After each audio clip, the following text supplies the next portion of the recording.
everybody, listeners, my friends here in the group. Welcome to Maladaptive Daydreamer Life, or as we're going to call it, Mad Life, because we do live a bit of a mad life in our minds, which is fun. So this, as you can tell, it's called Maladaptive Daydreaming. Some of you might be wondering, what the heck is maladaptive daydreaming? Would either of you guys like to give a definition? When you actually daydream in the real life and you think it's better than living in the reality. Mm-hmm. Yeah, and honestly... Yeah, that's where it sits, and it gives you a rush of dopamine. Honestly, I think from, my experience, it's much better being in your mind. But anyway. I agree. Me too, I agree. Mm-hmm. I know it's, probably best not to, because we need to live in real life, but real life right now is not fun. Yeah, that's the point. Real life is not really fun. Exactly. Anyone else have their own definition? I'm trying to find my one now. Excessive daydreaming that interferes with daily life, as I would call it. Yeah, literally pretty much anything.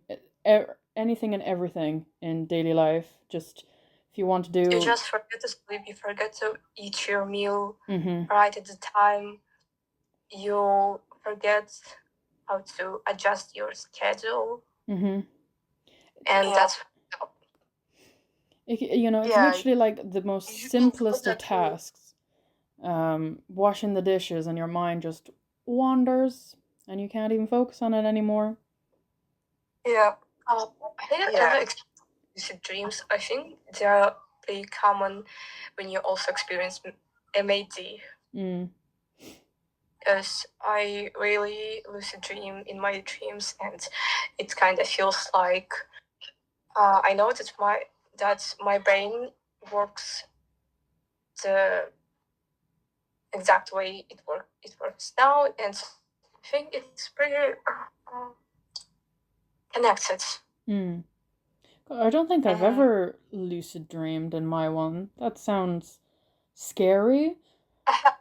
I knew I was about to crash. I knew I was about to die in my dream, and I knew it was a dream. Well, yeah, no, that's good. It did.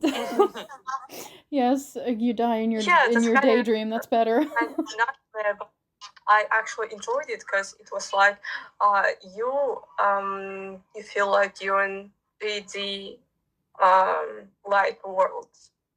And I think it's true, it's excessive daydreaming, but sometimes I feel like I'm living a double life, thing. Yeah.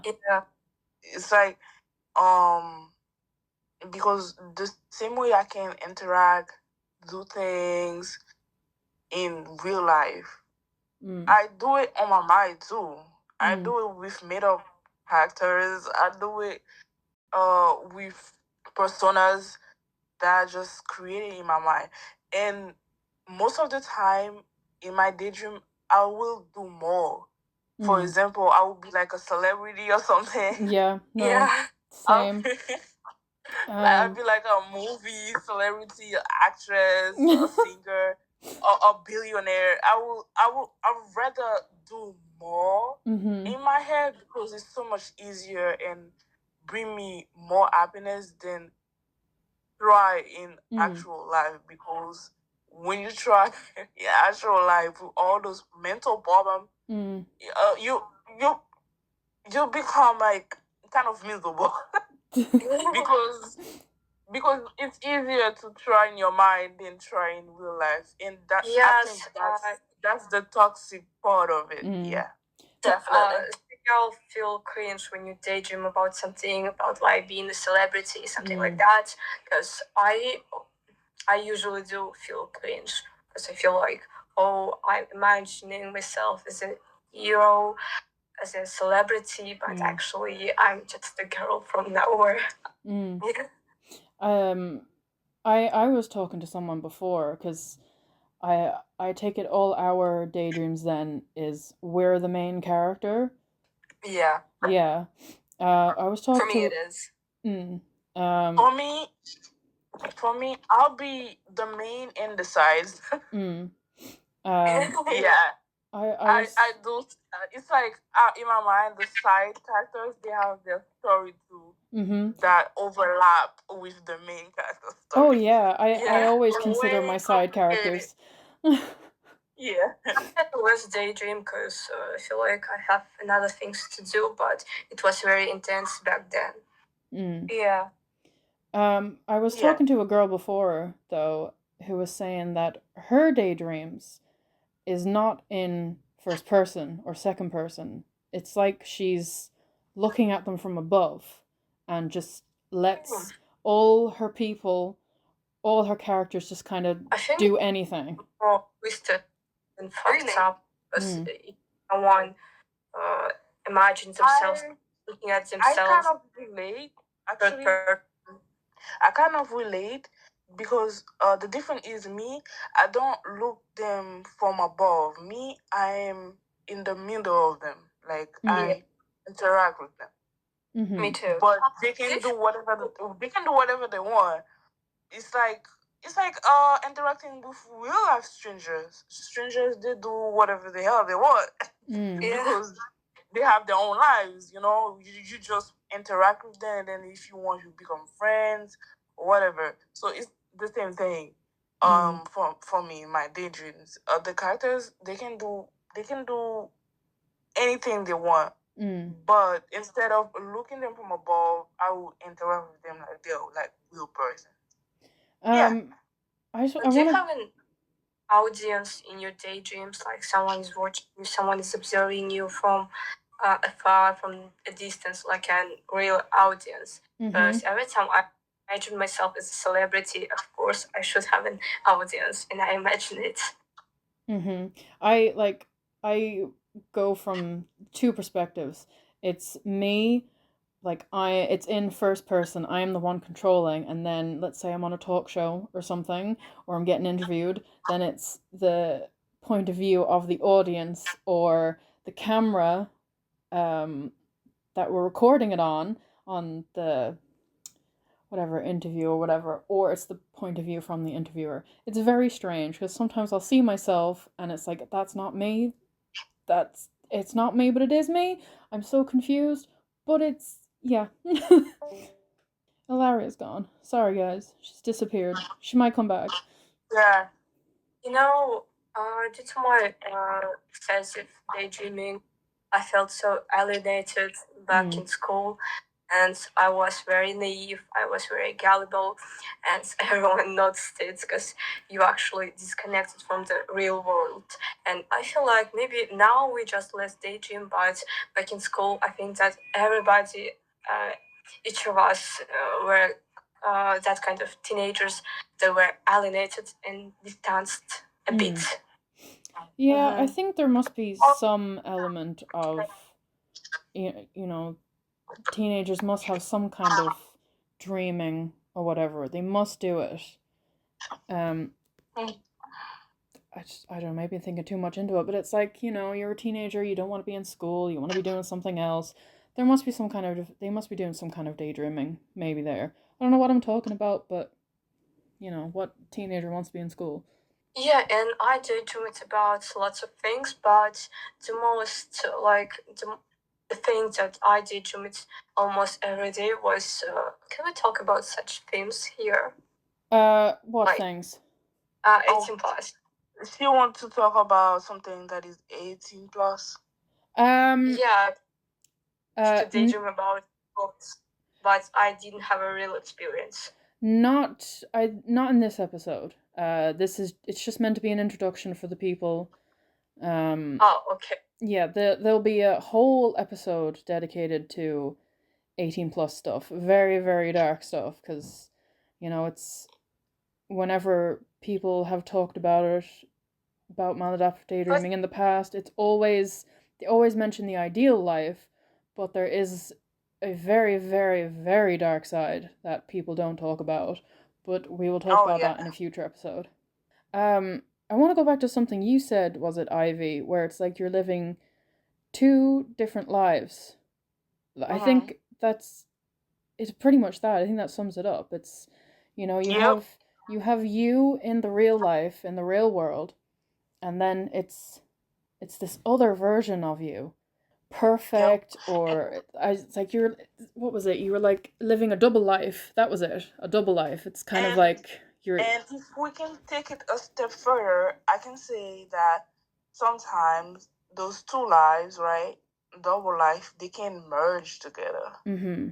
Because let me explain. I can be in a room with my friends, like real life friends, right? People that I grew up with, and then talking. But my mind is still, you know, seeing my daydreaming characters. Like it's like I'm seeing them. It's not an hallucination, but it's like I'm seeing them, you know. I don't know how to explain it, but like there's like a blend with real life friends and daydream characters. I know they're not real, you know, because daydreaming is not hallucination or schizophrenia, but like I see them. So it's like both of the lives are like blending together. Yeah, no, I get what you mean. It's the real people that you interact with every day. They're in your daydreams. I completely get that, because it's, I always think then as well of situations in the past where I wish I acted this way or said this, and I daydream then of what the consequences would have been if I said certain things. But anyway. I feel like that I have more memories about my daydreams rather than real life, especially when I studied in school, because I know each episode, what I used to daydream about, and then what I stopped daydreaming about, something like that. What I've noticed, what did I notice? I've gone blank now, it's gone. It's just in my head. Oh yeah, the memories. I've noticed that whenever I think of a memory, I always go, did that really happen? Or is that a daydream? It's like, it's gotten, we've lost someone else. Oh well, it'll just be us, Ivy. It's fine. All right. What was I saying? Oh yeah, I'll think of a memory, and I ask myself. I always end up asking myself now: did this actually happen, or is it one of my daydreams? It's kind of, it's gotten scary that it's gotten to that point, you know. I guess I've been doing it for too long now. It really is affecting with my real life, but I mean, I like it, so why would I stop? Don't you feel that's the problem? It's like a good escape plan, you know, from real life problems. So that's why it's so addictive. Just looking at my definition here. Yeah, there was a point in here when I was looking up, these fantasies often involve detailed characters, storylines, and emotional depth, which I think we have touched on. My God, we even give our side characters stories, which is fun. And while they may feel rewarding or comforting at times, they can also interfere with real life, which I think is the major thing with maladaptive daydreaming. That's why it's called maladaptive. You're not reacting to the environment or the situation in a healthy way. Do you feel the urge to reconstruct your memories in your daydreams and actually try to feel them again? Like you have each episode, everything you daydream ever about. Like when I was young, when I was 10, I used to daydream about such and such and so on. And you have playlists, you have lots of things that that you associate with like those periods of time. And for example, as for me, that's very important because I have playlists from 2019, 2020, 2021, 2018, 2017, even 2016 playlists from there, and lots of photos, lots of things from those periods of time. And I feel like it's like seasons. From what I've noticed whenever I've listened to people talk about this, or that when they go through this themselves, that it starts when they were young. It's like they're trying to deal with childhood trauma. I feel like I started maybe a little bit too late. I'm a late bloomer. It started for me in 2020 during COVID. It's like maybe it was, being somewhere alone and I was bored, and maybe some kind of, I don't know, subconscious thing appeared that I went through when I was younger. But that's when it started. It started in 2020. It all started because I was bored. I needed some kind of entertainment. So, I never. You think certain type of people have maladaptive daydreaming? Because I think that a lot of people they've been through trauma. They cope in a very different ways. And not person have maladaptive daydreaming. And that a certain type of people have this, maybe a bit emotional ones, more schizophrenic. I did something like that. I'm not blaming anyone. I'm just trying to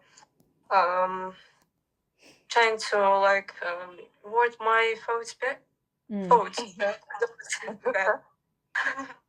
I have there is it's a lot of it is to do with trauma. I've definitely read that, but they experience trauma. They go to like, I have to achieve this, I have to do this, and they try to be busy all the time. But some people, they just daydream. They just do like whatever they want in their daydreams. For me, it was trauma because I started around 9, 10, 11. So yeah, because my environment was really, really toxic. And then as a kid, the only escape I had is to put music in my ear and then pace around for hours and hours. Yeah. I'm aware there are a lot of triggers. Music is a big one for me. I think we'll go into that one in a bit more detail in a future episode. But yeah, I was gonna say the trauma, that is a big one. But I have read that the reason people maladaptive daydream is not just to cope with trauma, but it's for loneliness as well. Emotional stress, boredom was a huge thing for me in 2020, and then unmet needs, which I guess could fall under trauma as well. There are, certain things when you're young that you actually need, and you weren't given that. And, no child should have to go through that, really. One of the great things, no one would have known about this, so there wouldn't have been any name to it if it wasn't for Dr. Eli Sommer, not actually sure how to pronounce his name, who did a study in 2002 on this maladaptive daydreaming. So he observed 6 patients who engaged in immersive daydreaming behaviors that significantly disrupted their daily lives. Very, very relatable. This groundbreaking research laid the foundation for understanding MD. Hello, Ilaria. Hello, I'm so sorry. No, it's fine. Your friend is more important than the ones you've just made now. No, I didn't. No, I'm only joking with you. where am I? Yes, this groundbreaking research laid the foundation for understanding MD as a distinct phenomenon separate from typical daydreaming.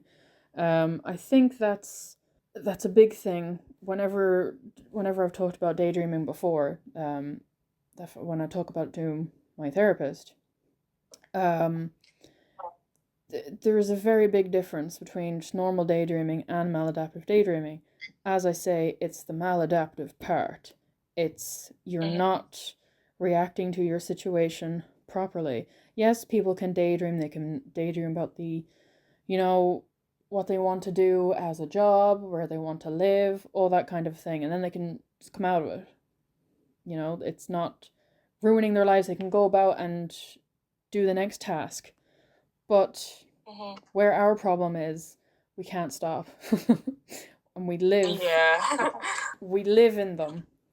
And I think Dr. Sommer, again, I can't pronounce his name, I'm so sorry. If he does listen, I apologize completely. I doubt he would listen, but you never know. I think, I don't know what made him want to do it. I couldn't find anything on why he chose to do it, but I'm so glad he did. Because, like, where would we be right now if we had no name to this? I don't think we'd even be in the communities we're in. There's a group on Discord which is all about maladaptive daydreaming that I'm a part of. I think one of you are as well. Unless it's someone else. Just imagine getting misdiagnosed with schizophrenia disorder. And I think when you just have maladaptive daydreaming, that's crazy. I think, like, it's good that it's now its own individual thing, but there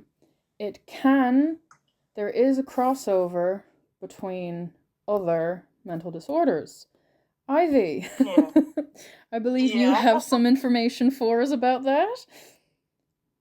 It's from researches that I did and personal experiences too. So, maladaptive daydreaming can overlap with OCD. It's not a shocker because when you look at OCD, obsessive thoughts and compulsive action, so meaning that you can have like a repetitive thought, and then you have to do an action to ease it. You have to do it multiple times to ease it. So, for example, if you have some thought that cause emotional distress, so the first thing you're gonna do is to put your earplugs in, and then your favorite music, and then bam, you're already a celebrity, you're already a supermodel, pacing around. And then pacing around and around doing compulsive action to ease that obsessive emotional thought. So OCD. Yeah, no, I've definitely. With OCD. I want to ask, have you been diagnosed with something else? I went through multiple psychiatrists before they officially diagnosed me with OCD, because those mental illnesses, they cannot diagnose you right away like depression or anxiety, because depression and anxiety, they are more present. I don't want to say the other ones are not present, but they show more symptoms, right away. You can see somebody's depressed, they express themselves, the symptoms, and anxiety too. But personality disorders or other mental disorders that are more complex require time, need some time for the psychiatrist to study you, to study your symptoms, to officially diagnose you with the mental illness.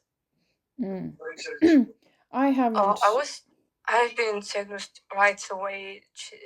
We talked for half an hour and maybe more, and she was like, I already know your diagnosis, and it's generalized anxiety disorder. and depressive episodes. Wow. But I can add something too. I can add something too.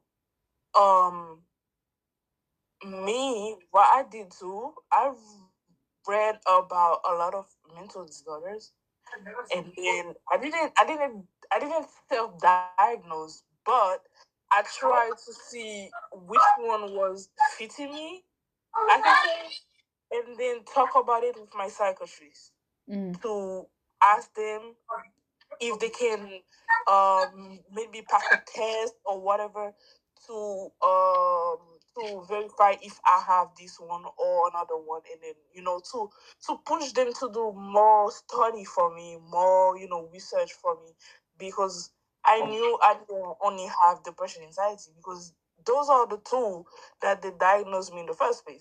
And then after that, when I work with them, I told them this is more like I explained them my symptoms and everything, and they were like, yeah, this is more, this is something more, and then they did diagnose me with other mental illnesses. So not all of them. Yeah, a lot of them. You can't have all of them. Leave some for the rest of us. My personal psychologist said to me, like, so why I'm not saying that yet is because I will say what of the others are, but I want to explain how maladaptive daydreaming is working hand by hand with all of them. That's where it gets interesting. But I mean, like, there is an overlap. Like, if you think about it, there is, the OCD. How many of you just walk around for like hours, walking around in space, facial expressions, hand gestures, anything like that? How many of you do that? All of that. Yeah. I understand, but that's where the trick is. Just because you're maladaptive daydreaming doesn't mean you have OCD.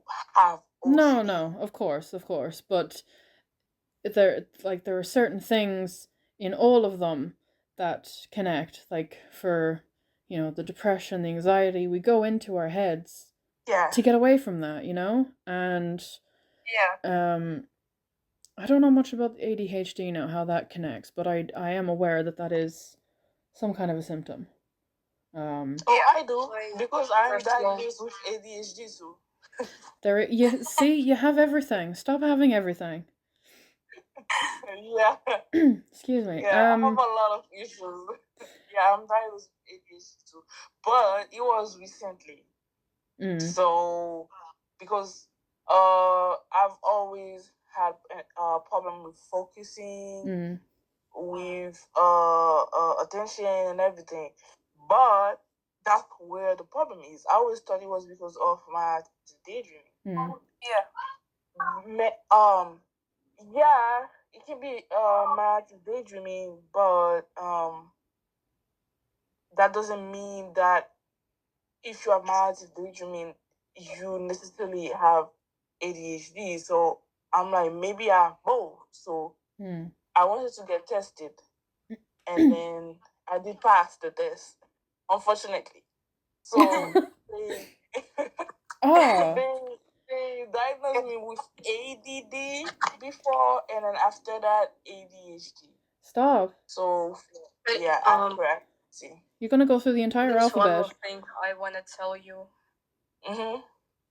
My personal psychologist told me that he suspects that I have lots of things, lots of shit, because and there's a lot of overlapping. But I'm not diagnosed with all of that because I've been diagnosed right away, but we just talked for half an hour,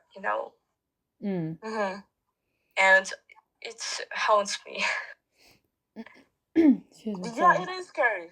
It is scary, and for me too, because one of the main problem with all that, with all those diagnoses for me, it was with the public. And the public judge a lot. And friends, they judge a lot. They don't understand. So instead of trying to understand, they will judge instead. So trust me. That's I think that with maladaptive daydreaming and being neurodivergent at all, that's very fucking exhausting and all fucked up. That's even morally fucked up, because I think that I don't know how to word this rightly or correctly, but living the neurodivergent is actually even dangerous in some kind of way. Yeah. So that's what the problem was. Yeah. When you brought up it there, gets darker every time. We're all gonna end up speaking over each other. Yeah. And I'm hearing some background now, so. Just speaking of tests, this is the fun thing that I wanted to do with you guys. And if there's anyone at home listening along, you can totally join in. I might leave a link in the description. I don't know if there's one on Spotify, but on YouTube there will be a link in the description for this. There is a test that Mr. Dr. Sommer created with some of his other colleagues on how to find out if you maladaptive daydream, and it's called the 16-item maladaptive daydreaming scale. So, guys, let's find out if we actually do. I am gonna ask you, Ilaria, these questions though, because you haven't said anything. Okay. We haven't spoken to you. So, 0 to 100%. Yeah, so 0% is never, 100% is extremely frequent, and, you know, whatever, you can figure it out. So, some people notice that certain music can trigger their daydreaming. To what extent does music activate your daydreaming? Oh, I'd say 90 to 100. 90 to 100, okay, pick one. 100 maybe. 100. Without fail, always music. Yeah, no, I'm definitely the same. Music is a massive thing for me. But we will go into more of that in a future episode. 100,000.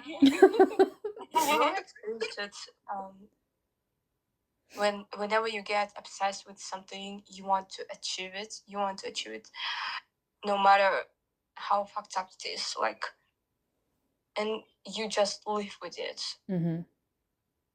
Like, you tell yourself, like, I'm gonna study German, I'm gonna study Espanol, and like, you just have to do it. You think about it, even if you have MAD, because sometimes I experience this and it gets fucked up.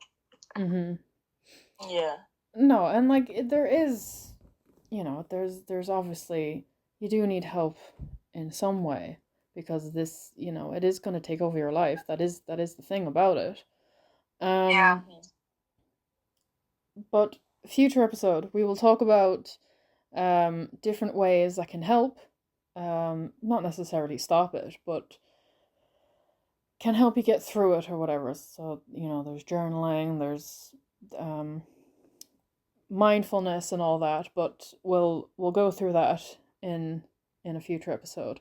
Anyway, on to question number 2. Some people feel a need to continue a daydream that was interrupted by a real-world event at a later point. When a real-world event has interrupted one of your daydreams, how strong was your need or urge to return to that daydream as soon as possible, Ilaria? I'm gonna say 90, because often if I get interrupted, sometimes I kind of like, okay, how do I describe this? Like, I'll do it, like, I'll daydream while I'm kind of doing the activity, and kind of like make the daydream about that activity, if you get me, if that makes any sense. Oh, that's interesting. Yeah, so if I'm like, say, obviously if I can, like, you know, I don't really know how to describe it, but I'll say 80. 80? Okay, we're going down. 80, yeah. I get so mad if somebody interrupts me. Yeah. Like I said, if I can, but if I can't, like, you know, continue it, then I get really annoyed. Especially if it, like, if somebody interrupts me in the middle of a song. Oh my god. I have to go right back to the beginning of the song, even if it's nearly over. Yeah.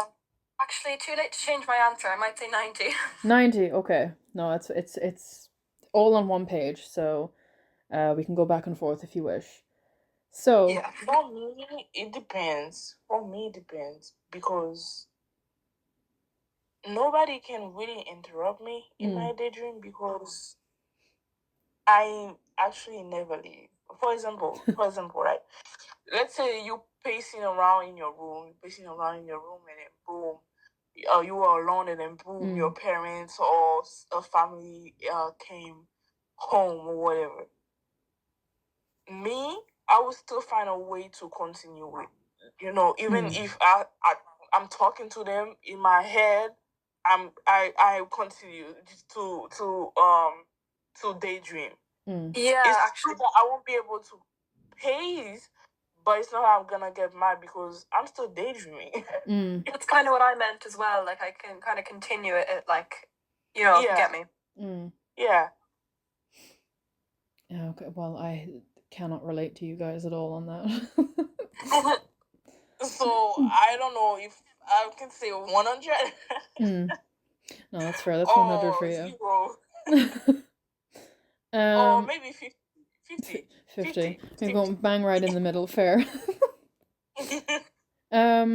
Okay, how often are your current daydreams accompanied by vocal noises or facial expressions? Example, laughing, talking, or mouthing the words.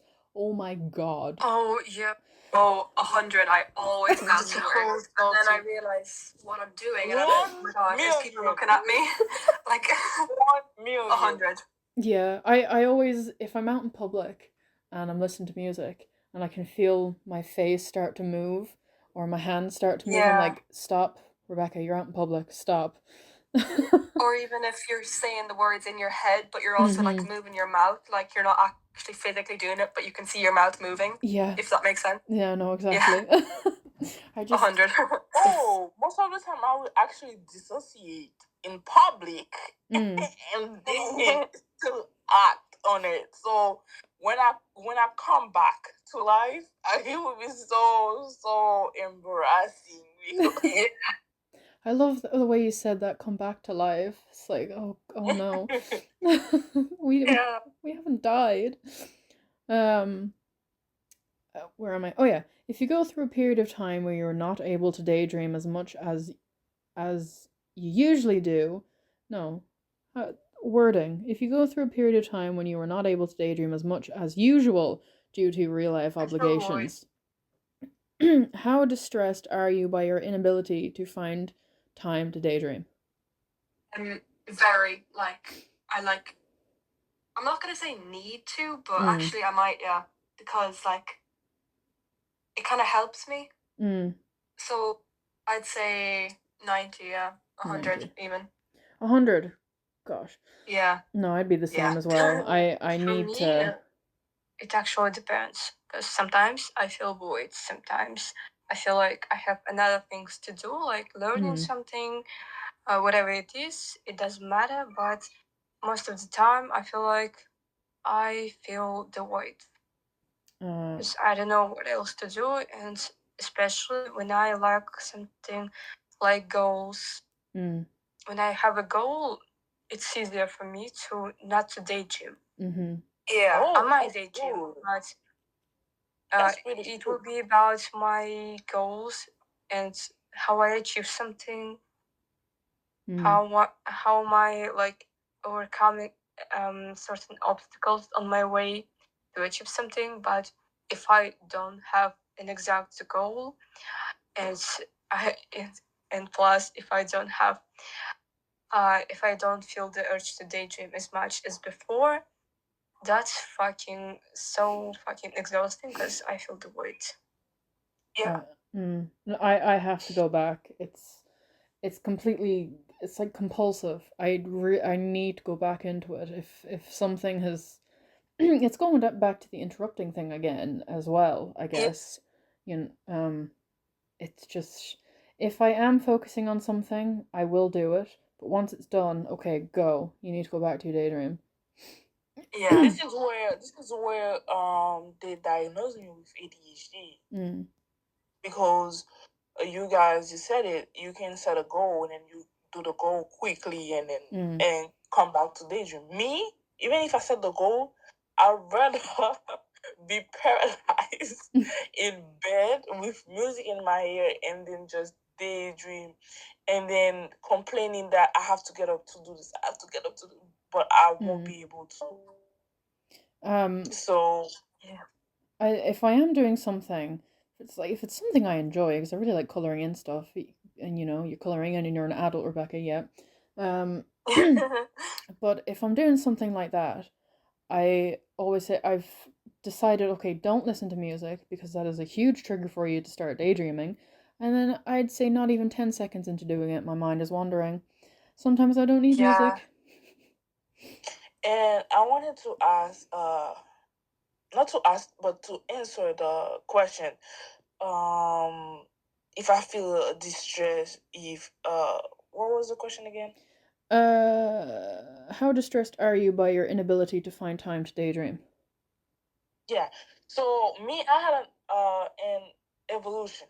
So before, when I was much younger, for example, if I will travel, and then with families, and I have to be, more days with families, no room to pace, no alone time. You sleeping with little cousin in your room, sharing your room, so there's no way to pace. I would get mad. Yeah. But as I grew up, I had evolution.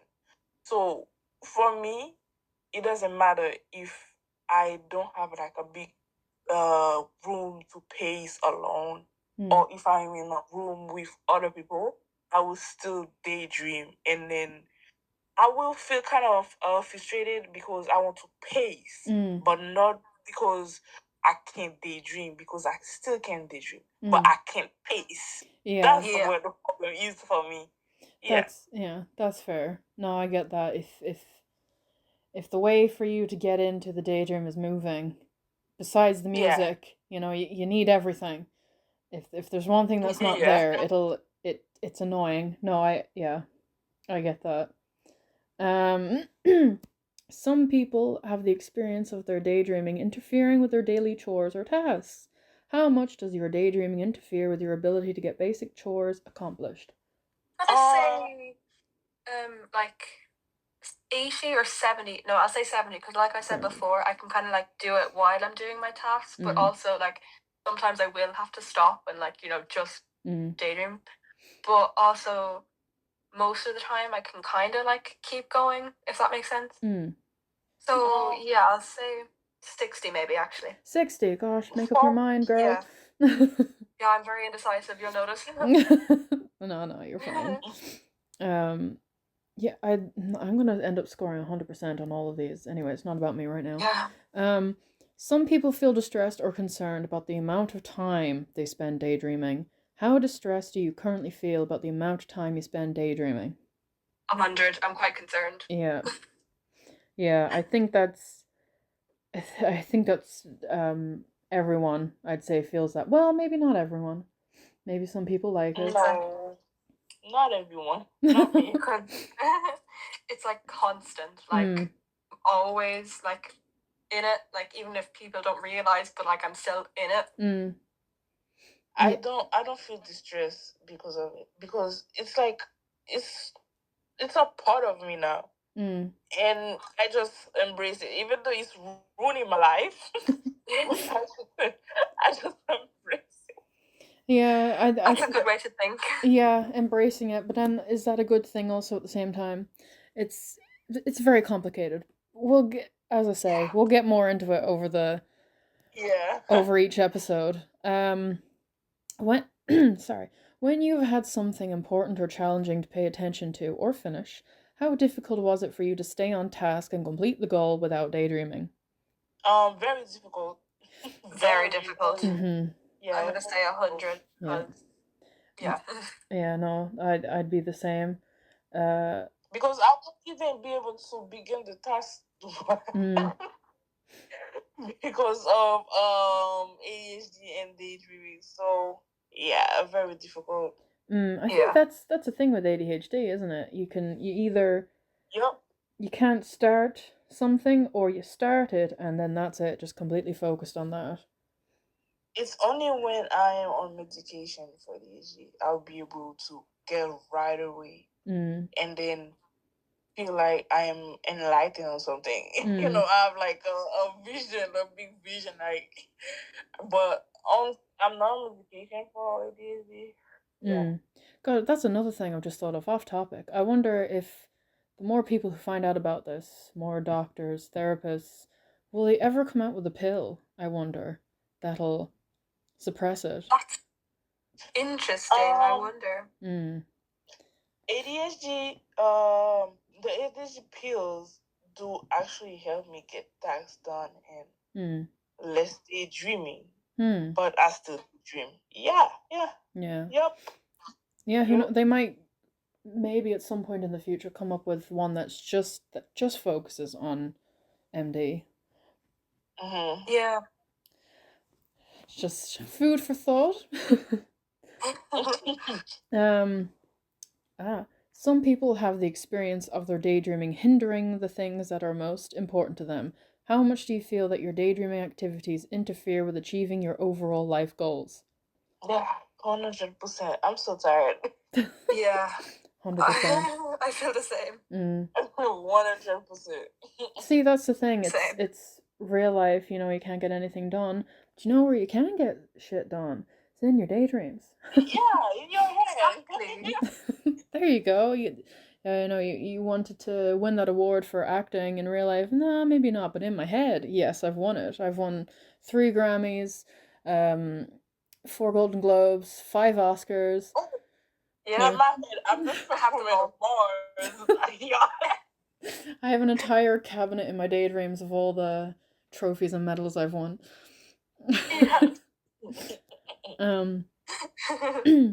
Some people experience difficulties in controlling or limiting their daydreaming. How difficult has it been for you to keep your daydreaming under control?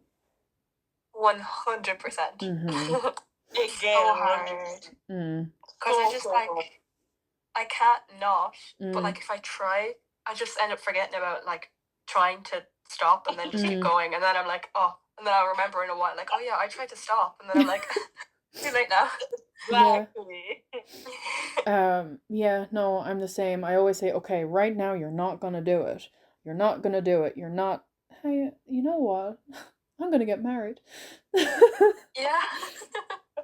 I wonder if it is affecting our subconscious. That's why it just comes naturally. Yeah. Like I don't know. Remember we had to talk about MD effects on our brain on the for frontal lobe, receiving backs, you know. So I wonder if all that, you know, because it is affecting our brains. Yeah. So I wonder if the brain just stored the information, you know, to keep daydreaming, you know, and then you would just do it naturally, just like you can show any emotion naturally, you know, and then daydreaming become like a natural thing, but that is not natural, you know what I'm saying? So Yeah. I wonder. I have to do more research on that. That'd be something interesting to look up because I do have like a sciencey kind of episode coming up for this. Yeah. So there is a sciencey type episode coming, so that would be a good thing to look up actually, see if there is a subconscious thing, because there probably is, because you know we were talking about the main thing that you do MD for is trauma. I don't remember if I had any trauma or whatever as a kid, but maybe subconsciously it's like my brain is like, yeah, you did. So this is how I you. do the exact same. Because don't forget dissociation too. Dissociation is a big, and you cannot control dissociation. You just dissociate. Yeah, you just do it. So when you dissociate, your mind so start wandering, and then boom, daydreaming. And then when you come back to life, I think you're like, wait, I had to stop. I promised myself I would stop, but what happened? I think I have heard it called that before. I don't think it's people always call it dissociative daydreaming. I'm pretty sure I've heard people call it that before. Really? Yeah, but I wonder if it can work hand to hand with dissociative personality disorder, like DID. You know, with people that will just have multiple personality disorders and then multiple personalities inside their bodies, and then they would just dissociate and then don't remember. Well, when you brought up before, that's like you're living two different lives, two separate lives. That could be a thing under DID as well, then. Yep, it can overlap. See, you can't overlap with a exactly. Yes, everything overlaps. No wonder we have everything. I'm sorry, you have everything. You're being petty now. Okay, next question. Some people feel annoyed when a real... Hang on, did I not already ask this? Some people feel annoyed when a real-world event interrupts one of their daydreams. When the real world interrupts one of your daydreams, on average, how annoyed do you feel? I think I said... Wait, did you ask that one before? I think it might have been a different question, I guess. Yeah. I think that was if person interrupts you, this is a real-world event that interrupts you. Oh, yeah. Guess kind of the same I'm thing. going to say a real-world event would be... I'd be more annoyed because there's nothing I can really do to, like, keep going. So I'll say about 90. 90. Not 80 or 100 or 70. I have a fun story for you. I have a fun story for you. I'm an earthquake survivor. So my country has a lot of earthquakes. Oh, wow. Really? I remember what? Just you're an earthquake survivor. Holy shit, Ivy. Yeah. Yeah. Yeah. So I remember the last time we had like a big earthquake, it was back in 2010, 2011. And I remember when it happened, I was on my table eating, daydreaming. And then the ground started shaking. I was like, oh, what is going on? I can daydream like this. Why the table was shaking like that? And then I remember getting mad. And then when it started to get harder, started to shake even harder. I'm like, what is going on? That's when I got scared, and then I went away. I started running, being shocked what was happening. So it was kind of funny for me when you said that, because it was like a big real life event, and me, I was at the table getting mad, that's crazy. I was gonna say, maybe not funny, but that starts happening in the daydream. Something starts shaking. It's like, hang on a minute, I'm not daydreaming this. What's going on? Why am I shaking? Oh wait, it's actually happening. I don't think anything like that has happened to me. No, I don't think so. No, like big real life event. Holy shit, Ivy. I'm glad you're okay. Really? I had people... Yeah. I don't want to get morbid, but I remember having people dying in my house, and then... Oh. And then I couldn't daydream because everybody was there, and then family members, and then I... Please, don't hate me. I wasn't close to the person that died. But I was still getting annoyed because I was like, I can't have any, time for me to escape, because I wanted to escape in my mind. It was getting so much for me. The situation was getting so much for me, and I wanted to escape, and I couldn't escape. That's why I started to get mad. But it wasn't because I was mad the person died. Please, no. No. Completely understand. No, it's it's because of the situation. Because of the situation why you wanted to daydream. No, I completely understand. Yeah, we will talk the dog stuff after. Yeah, exactly. There will be a very dark episode coming up.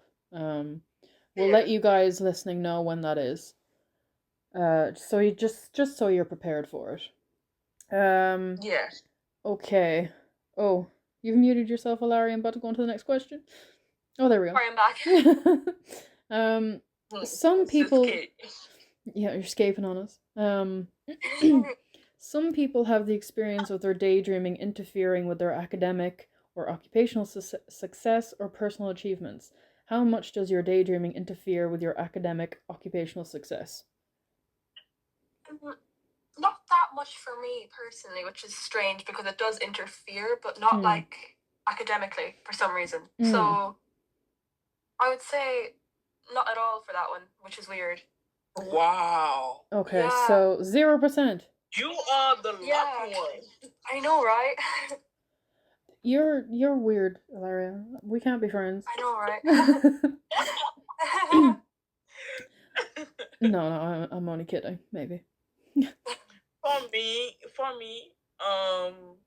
when I was younger, it would be easier, first in class and everything. But as I grew up, it started to get bad. And now, to concentrate, I have to take pills. I have to take the pills to really concentrate, and I can, be better. But if it is without the pills, it will be flat. Yeah. Actually, to add to that last one, like it doesn't distract me from like my grades as such. Just like like in class, it definitely does. Like I just be there, like, and I have no notion what's going on. I never liked school, so yeah. Interfering maybe, but I didn't care. So what is exactly is it interfering with? Yeah. Nothing. Exactly. And I've been out of school for a while. Am I the oldest one here? I'll say it off podcast. That's fair. Okay. Where am I? When you first wake up in the morning, how strong has your urge been to immediately start daydreaming? I am 100%. Me too. 100%. Definitely. Me too. It's literally as soon as I wake up, right when I go to sleep. That's it. Just full. As I said, it's like a subconscious thing for me. So it's not like I will wake up and press a button and then say, okay, daydreaming start. It just started right away, Yeah. It just started naturally, What I've started noticing now is whatever I've daydreamed, which is like 5 different stories in a day, but anyway, when I'm going to bed, whatever the last story I was daydreaming about ends up happening in my dreams while I sleep. It's very weird. It's literally 24/7 now for me. The dreaming part. Instead of daydreaming, it's night dreaming now. Yeah, night dreaming, exactly. Maladaptive night dreaming is what we should call sleeping. How often are your current daydreams accompanied by physical activity such as pacing, swinging, or shaking your hands? Before going to the next question, I wanted to add something because your dreams normally they are information that your brain stored, that your brain decided that's more important to store. So anything that happens to you there, then your brain will store it, and then it will be a mix with memories, sensory thing, and even emotion. Your emotion. That's why sometimes your dream they don't make sense because it's like your brain trying to connect the dot. So I wonder if it's because your brain, decided that your daydreaming was more important than your real life. Yeah. I was like, I don't and then know. it just pop out in your brain in your night. I don't know what kind of daydreamings my mind is storing. One of them is I get married. I'm like, I haven't got married. What are you at, mind? Please. Why are you storing that? Gosh, I have such a bad cough. Sorry, guys. You're good. So, Next question. some people were okay. Last two questions now. Here we go. Some people love to daydream. While you are daydreaming, to what extent do you find it comforting and or enjoyable? 100. 100. Not really, because sometimes I daydream about sad stuff and I will just be sad for no reason. Oh, me too. That's not like kind of like enjoyable sometimes, but most of the time, yeah, I do feel happy. Yeah. I'm gonna say 100. Even though if I do dream like sad stuff, it's still comforting, which is, I know that sounds really weird. No, I was gonna say that as well. Yeah, I get it. Yeah, I get it. Like, but what is more sad for me is when I, let's say, finish to daydream. So I said that what's more sad, it's not the daydream itself, it's when you will stop to daydream to do something or to talk to somebody, and then you come back to real life, like coming from daydreaming and brutally coming back from daydream into real life. It's like the transition is not funny at all. The transition is really painful. But like, even though they're daydreams, I think this is a big thing that we'd love for you listeners to something big when it comes to maladaptive daydreaming is the characters are so important to us. Like, we are emotionally connected to them, that if something happens to them, like if they die or get hurt, at least for me, I will cry. I've come out of daydreams crying. After having lost a character, which it must be really weird, I'd say, for people who don't. Oh, sorry. No, go on. So actually, for me, my characters they don't die actually. Oh, lucky. Because don't forget, Maladaptive Daydreaming is an escape, and for me, is escape from everything, even death. So my favorite services are dead in real life. They will be alive in my death. Oh, yeah, okay. That's I would do that as well sometimes. If I was really close to someone in real life, they'll pop back up in my daydream. Okay. Last question. Some people find it hard to maintain their daydreaming when they are not listening to music. To what extent is your daydreaming dependent on continued listening to music? I'd say 20 because it helps, but I'm not like relying on it. I think I would have put 80% for that one, because even if I'm not listening to music, my mind is still able to daydream, but it's important for me to have music. Yeah. Me, I can use any piece of media, not only music but movies. Oh, yes. Yeah. I'll watch a new movie or a show or a game, and it's like, okay, I know exactly what character or story I'm making to fit myself into that now. Exactly. Have you guys played I don't know if you guys played Detroit Become Human. I don't know if you know the game. Detroit Become Human. Wait, Marcus? I'm married to Marcus, by the way. That's I like Connor. He was my favorite. I have a whole storyline with this game in my head. That's something. So when you say game, yeah. I've started doing that now with Devil May Cry. It's such a good game. I love it so much. But me and my friend played the 5th one, and there's a character in that called V. Oh my god, I love him. Listeners, please look him up. If I'm the only one that ends up liking him. K-pop too. If you guys listen to K-pop or J-pop, idols, or watch anime too, like daydreaming is like a big part of it. Oh, that's crazy. Sorry, my throat. Okay. To finish off our podcast, we're going to find out the results of this test. Okay, Yay. so the score is 78.13, which means... Well, you already know. Okay, so apparently 66.91 is the average score for probable maladaptive daydreamers in a study of over 500. 40 or above, probably maladaptive daydreaming. I think 78.13 is a bit more than probably. Just gonna say. Yeah, I think so. Yeah. Just a bit. Yeah.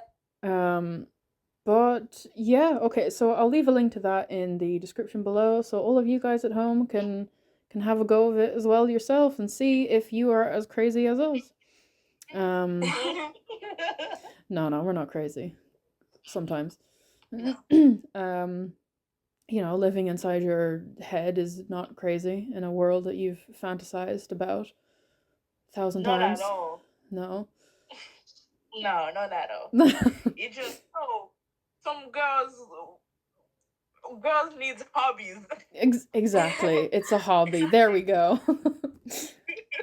Do any of you guys have anything else to add or finish on? No, I think that's it for me. Okay. Yeah, thank you. No problem at all. And thank you guys for agreeing to do this. And I hope you'll continue on. Thank you for the opportunity to express yourself and to learn about MD and to teach others too about it. That's no bother at all. And I hope the people at home have enjoyed our first episode. I certainly have enjoyed recording it. And if you do want to continue listening to us, please do. We love you guys. I think, Ivy, do you have the general description of each episode in front of you? Yes, I do. Okay. Yes, I do. Episode 2, next week, I hope, is going to be on what? I'm so sorry, guys. I actually have to go now. Okay. Well, we'll chat to you again, Ilaria. Bye, guys. Bye. Thank you for inviting me. No problem.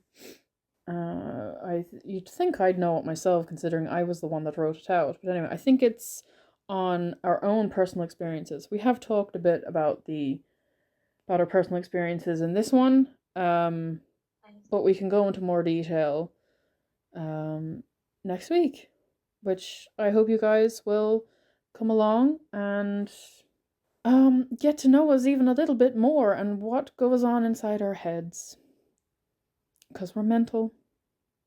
And say hi to your characters for me. Yes, say hi to your characters from me too. However many of them that you have. Okay, so yeah, that's it for today. Oh gosh, we've gone over an hour. That's mental. Thank you for joining me, Ivy. Thank you. Goodbye everyone. Enjoy your day and see you next week.